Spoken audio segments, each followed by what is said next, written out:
Hey everyone, Brendan Snyder here. How are you? Thank you so much for joining me and welcome to this discussion topic about rock album masterpieces. Part 2.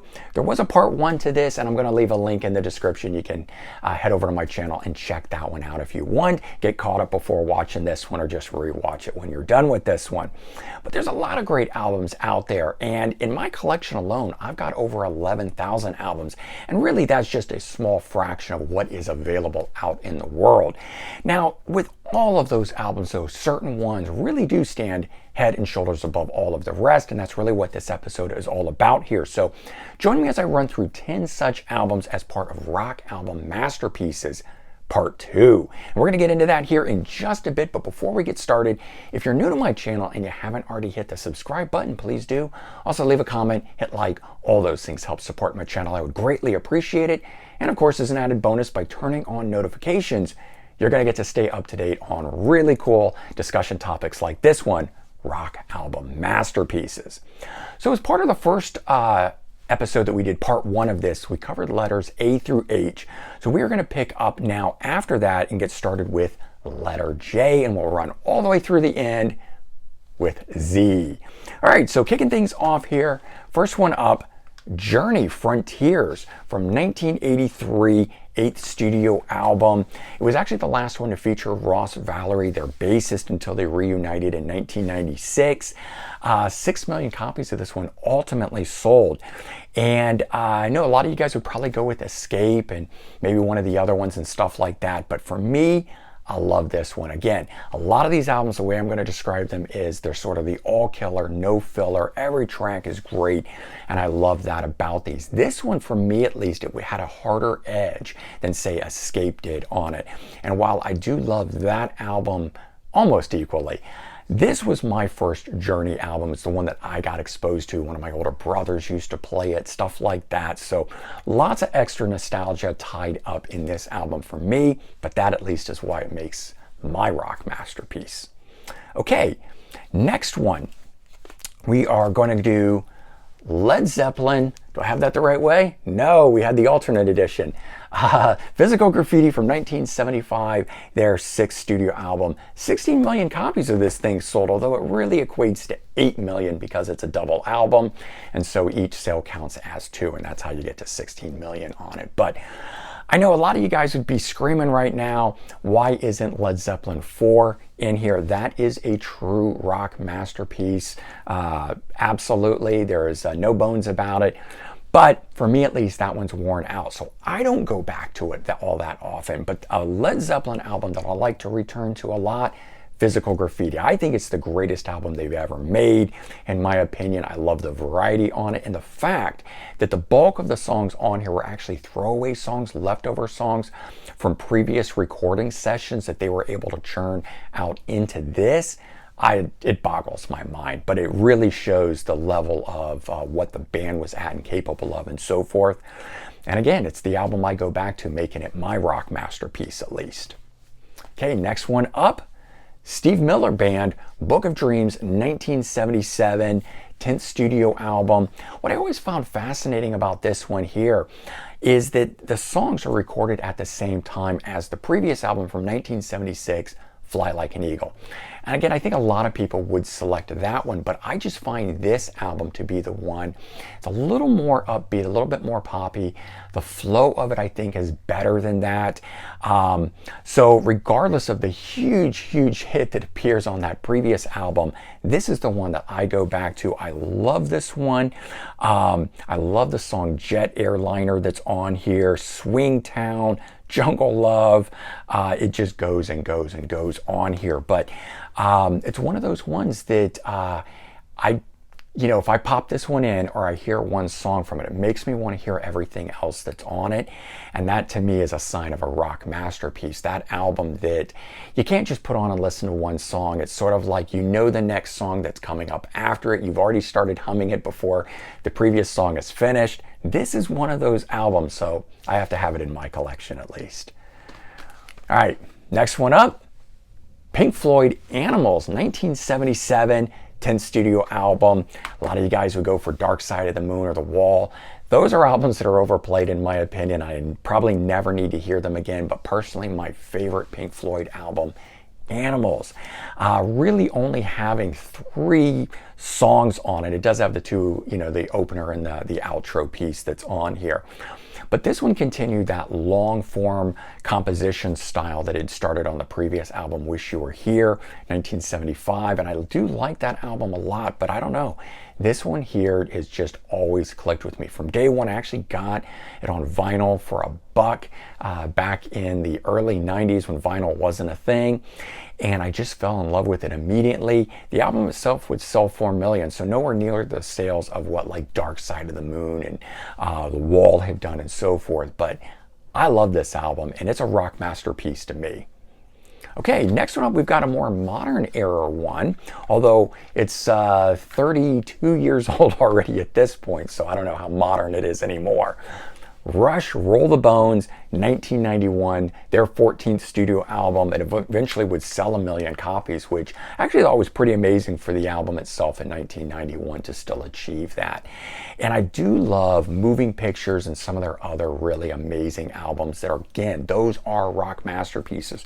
None of what I'm putting out here is saying that any of those aren't. It's just there's so many rock masterpiece albums out there. These are my rock album masterpieces. But this album here was my first Rush album, and I still go back to it a lot. It's got everything from the more straight ahead rock sounding stuff. It's got that deep prog laden stuff that we love from Rush. It's got an amazing instrumental track on here that I love. It's got the more melodic rock sounding style stuff. So for me at least, it covered a little bit of everything, and that's one of the reasons I like putting it on when I do, and having listened to this probably more than I actually listen to like Moving Pictures and stuff like that. Okay, now this one here really is a modern day rock masterpiece, or a modern day recording that I'm calling a rock masterpiece. Styx, Crash of the Crown from 2021, 17th studio album, and actually the band's latest album. When I got it, I wasn't too sure about it, but I put it on and I played it from start to finish, and I immediately wanted to start it over. Next thing I knew, I had listened to it 3 times straight through when I first got it, and it just got better and better and better. I continually go back to this album now, nearly 2 years on from it, and I have not gotten tired of this album. If you don't know the idea behind this album, it's not really a concept album, but what they wanted to do is something like Abbey Road, where they kind of threw in everything they could think of, and they didn't stay too long on one idea. So each song has several ideas in it. Either the song is 1.5 minutes, 2 minutes, or if it's a little bit longer, it may have 3 or 4 different parts in it, and it changes. And it just is really interesting. It basically feels like one long song throughout this thing. And it's just really cool the way that they did it. To me, it was unique. It was something they hadn't done before. And it just kind of blew my mind. But again, as I said, it is an album that I keep going back to and going back to. And it has replaced older Styx albums that I love so much. Now I have to throw this one in, and I'm considering it a rock album masterpiece. Okay, one that I don't think anyone is going to debate with me about being a rock album masterpiece, Van Halen, self-titled debut album, sometimes referred to simply as Van Halen 1. Ultimately, this thing would go on to sell 10 million copies, and rightly so. While I don't really consider Van Halen to be a glam metal band, they are the band, in my opinion, that spearheaded that and kicked it off and showed bands what could be done. And from that, a bunch of them sprung up. But I've never really considered them that. To me, they've always just been a straight ahead rock band that's got a lot of flair. And of course, that amazing guitar playing by Eddie Van Halen. And it's with that instrumental that's on here, Eruption, that I think Eddie Van Halen completely rewrote the dynamics of what rock music was. It's just one of those things that every time I hear, it blows my mind. I actually would love it if that thing had been a longer track, but for what it is, it just completely changed everything in music, in my opinion. And without that, there are so many different bands and artists and things that I don't think would exist out there or be playing the way that they're doing it. But then you put that aside, and you've got tracks like Running with the Devil. You've got amazing cover songs like You Really Got Me on here that one of the great things that Van Halen could do was always take a cover song and make it their own. And to me, that's really the only way cover songs should be done. It should never be done to match the previous band. It already is out there, it already exists. So I like it when bands make the cover songs their own.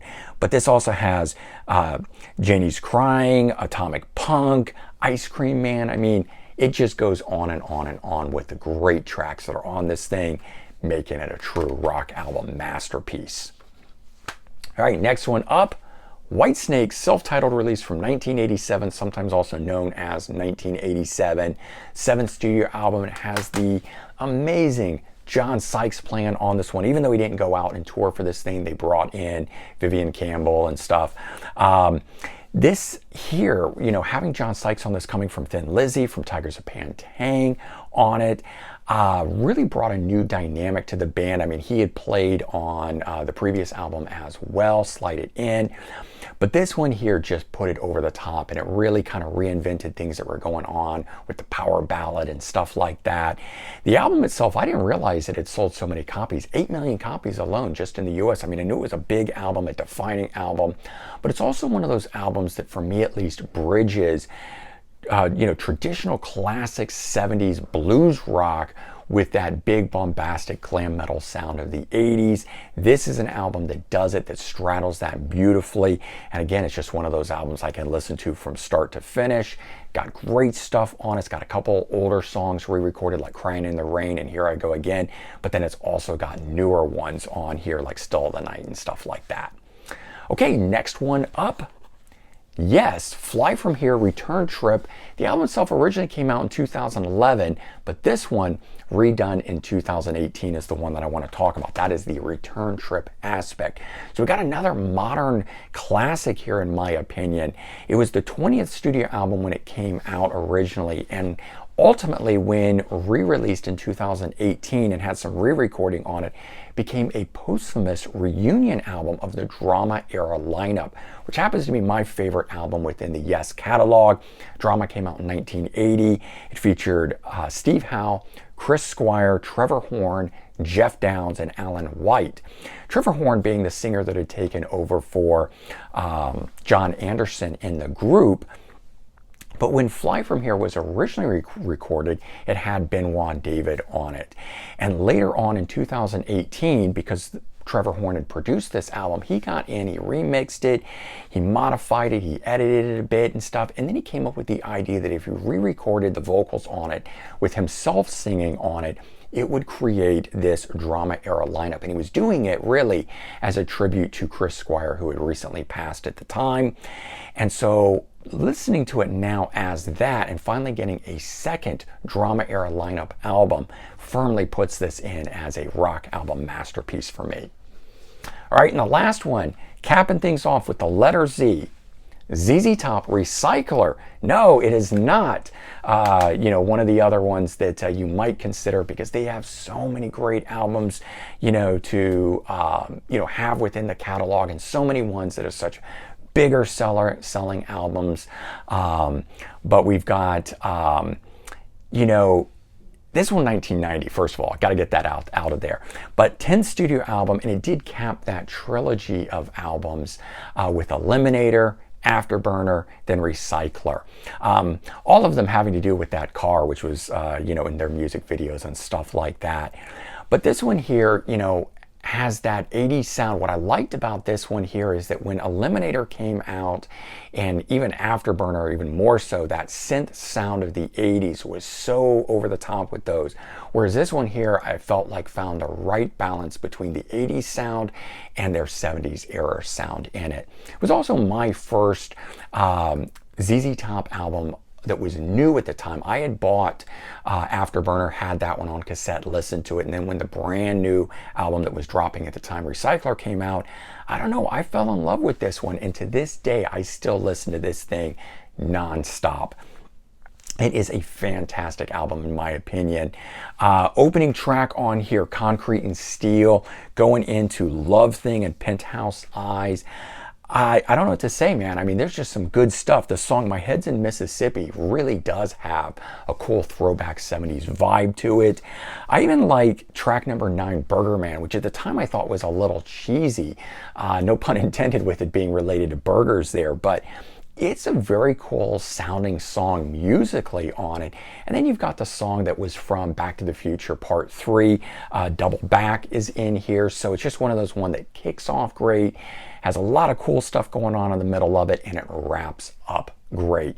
And so at least for me, that is why this album here is a rock album masterpiece, along with all the other ones that we covered within this, for a total of 9 more rock album masterpiece as part of part 2. Of course, as I said, there was a part 1 to this, and you can watch both together and get 20 rock album masterpieces. Now, as I said in the first episode of this, I'm sure you guys have your own favorites, the ones that would be the rock album masterpieces for you. These are just mine. This isn't saying that there aren't other rock album masterpieces out there. Let me know which ones are your favorites, and we'll go from there. All right, everyone, take care, have a good one, and I'll talk to you soon. Bye-bye.